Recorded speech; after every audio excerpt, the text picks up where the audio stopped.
Welcome back. It's part 2, February 15th, 2011, the day after Valentine's Day. 9:05 p.m. video part 2 out of who knows? Who knows? Seriously, who knows? So I'm actually in the process of making dinner right now. I have, let's see, breaded or panko coated pork chops, marinated, and then fried, and then cream of broccoli soup and some rice. Yeah, that's what I got. That's how I roll. I mean, I'm like, dinner. We're gonna do dinner. We're gonna do it right. So, that's one of the benefits of being me. I like to treat myself really nicely when it comes to food, and anybody who likes to partake in that business, I like to be able to share that as well. So, kind of be a little patient with me as I constantly have to exhume all this mucus out of my body. Anywho, so we're at the point where I got picked up by a cat. I remember the artificial, the pseudo pen name, the not real name. Cat picks me up, and at this point, we're driving back to her place, and I'm kind of nervous. I'm just sitting there as narrow as possible. If I was any more narrow, I'd be just as thin as a line itself. So,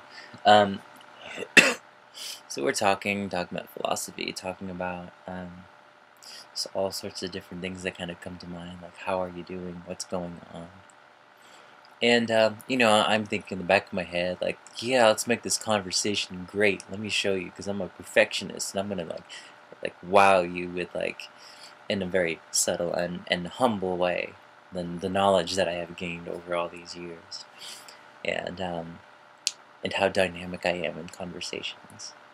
So I'm trying to be cool, and at the same time, like, what's showing is just me nervous like that. So it's just like, one second, let me turn this machine off. So I'm not really being smooth at all. At least I'd like to think so in my head. And we finally get back to her place, and looks really cute. Cute neighborhood, cute spot. And I've always been a little apprehensive about West Asheville, only because I'd been assaulted there a couple of years ago, and it was a really, really nasty incident. So, like, whenever I'm in a particular area in West Asheville, that's kind of what comes to mind. And it's unfortunate, because it's a really nice spot to be. And so there's that, anyways. But we're back at her place, and she welcomes me in. Cute kitchen. We sit in the living room, and she takes off her shoes, gets all all positioned like a G clef, feet on the sofa, arms like that, and I'm like still sitting like this, just like occasionally using my arms to kind of, add some differentiation in what I was saying. So it's really, I'm continuing to be suave and smooth. Hey.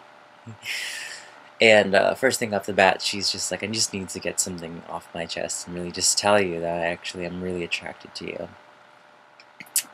And I'm like,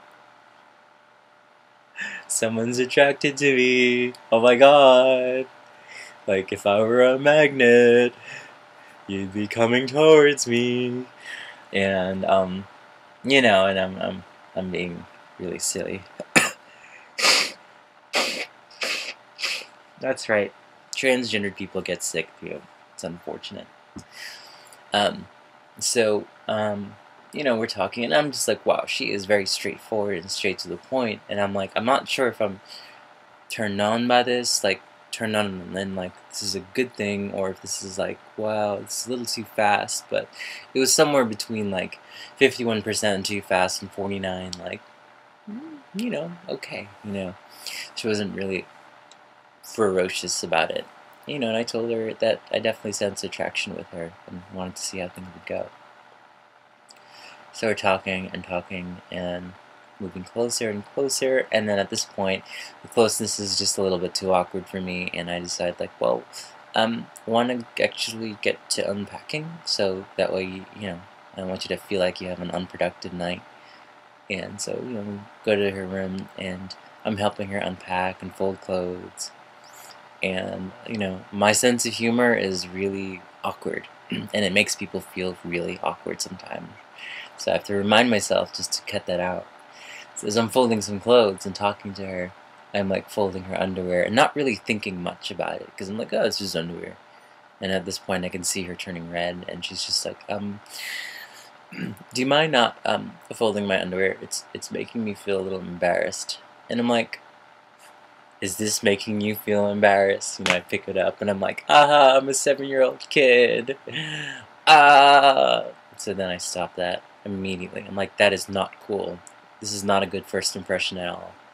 But then again, I'm also thinking, well, for first impressions, might as well take it to the limit. Just go all the way and just see if she's still around. So, it turns out to be fun, talking, caught my friends, like, hey, how's dancing going? Plans for dancing? Okay, call in a little bit. Okay, cool. Same thing with her. And at this point, I kind of have a feeling that both of our friends are going to both flake out.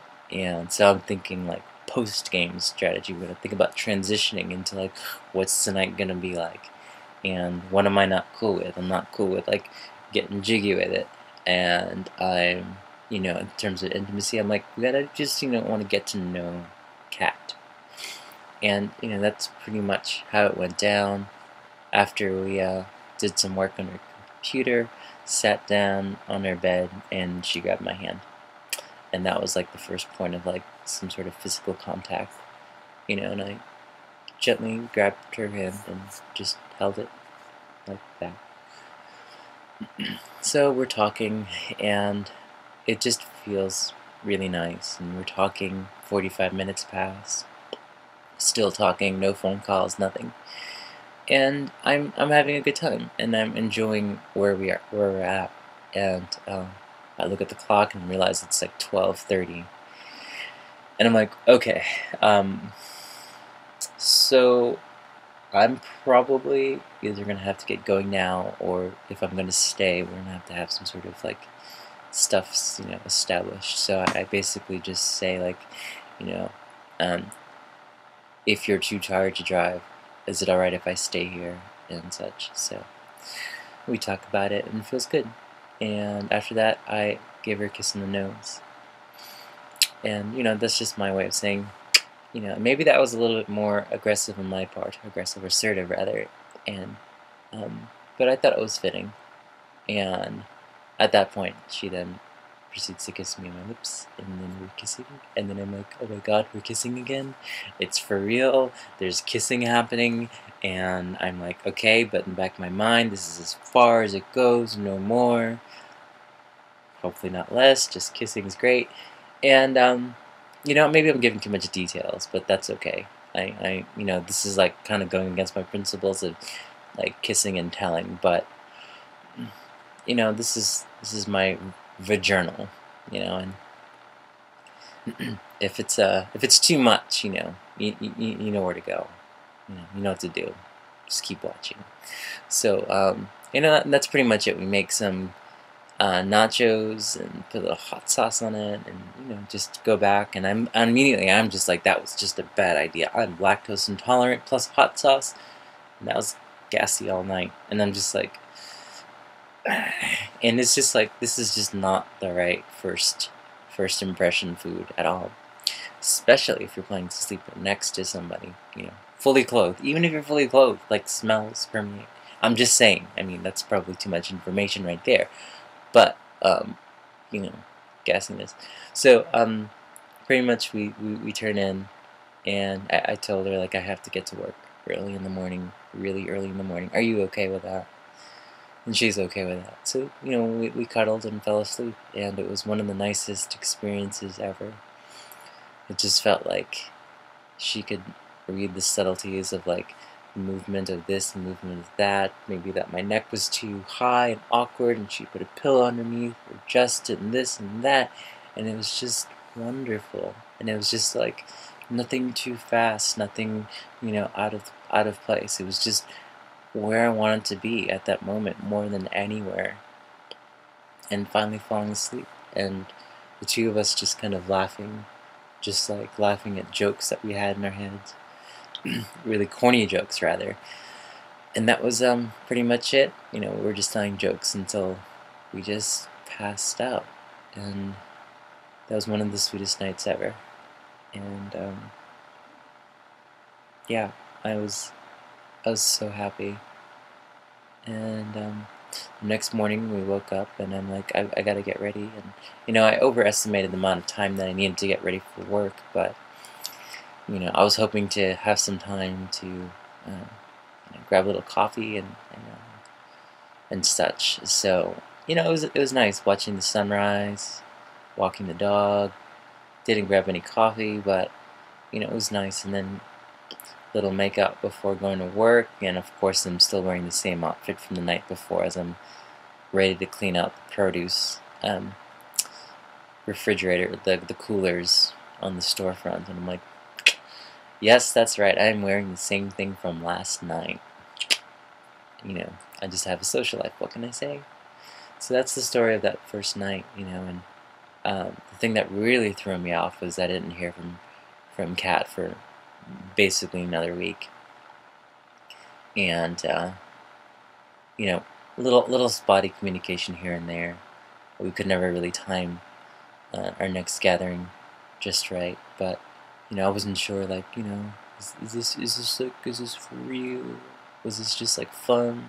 And at this point, I'm still very guarded and keeping myself emotionally invested at a particular level, like just enough to sense and feel things, but just enough that I can pull back and feel okay and feel autonomous. So that was that, and I was getting really anxious and a little bit, just a little bit. And I'm like, well, I'm ready to break things off. I'm just ready to just pull away. It's okay. And perhaps I'm a little too defensive about how I approach things, but in general, like, that's just how I am. And I really, for a while, I'm kind of jumping ahead in my story here, but it's where I feel the most comfortable until I'm ready to come out, and that's one of the things that I learned. But I will talk more about that later. So that's the first night, and kind of over the first week. So that's in part 2. Thanks for watching. I'm gonna check my pork chop to make sure it didn't burn down. And thanks for tuning in, and I will record part 3 in just a little bit.